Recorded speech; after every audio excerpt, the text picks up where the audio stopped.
The transmission of the book and the prayer, Cantos 10 to 11. The most astonishing analogies to the Cathar rite concern, however, what happens after the opening of the door. Dante goes in with Virgil into the first of 7 circles, that in which the most serious sin is atoned for, pride. Always, in all the circles, the first thing that the two meet are the examples of a virtue opposite to the expiated sin. Sometimes it involves visions, at times voices, or they are the souls themselves that speak. The first example is always about Mary. The others, there are usually 3, a Christian or biblical character and a pagan character. The virtue opposite to pride is humility. The examples are present in the form of marble high-reliefs. Almost all of Canto 10 is dedicated to their description.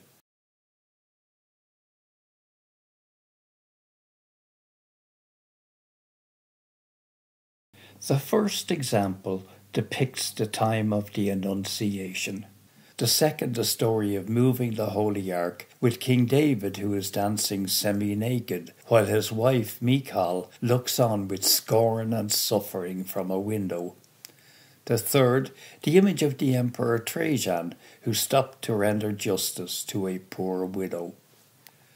Dante weaves a long eulogy of the carvings, so realistic that they seem to hear the voices and the dialogue between certain characters, and even the smell of the incense.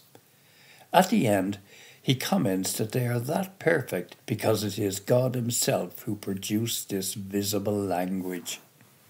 Visible language, a curious expression to indicate the marvel of speaking that you see and don't hear, as the Bosco Reggio edition annotates, and then explains, sculpture, like painting, fixes a scene in time and freezes it for all time. The miracle that Dante attends is, instead, that of a sculpture that represents a succession of time. There is, however, another way to render a dialogue visible that takes place in time, and it's that of writing it. The expression visible speech adapts itself, in fact, in a timely manner to a book much better than to sculptures.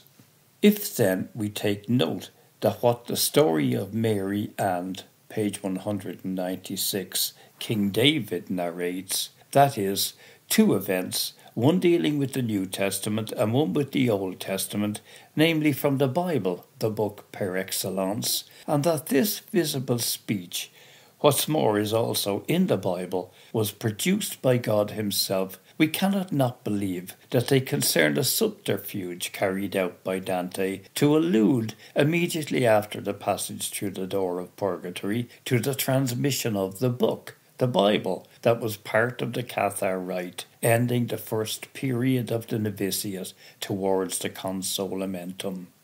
So, at the entrance to the real proper purgatory comes the transmission of the book to Dante. Even more evident and undeniable is the subsequent transmission of the prayer, because the next canto begins with a marvellous, sublime paraphrasing of the Our Father.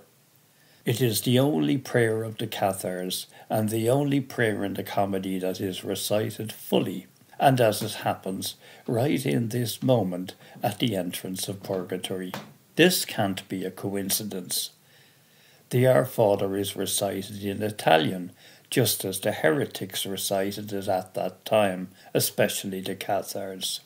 Dante listened to it, and so, in a certain sense, receives it, it being transmitted to him.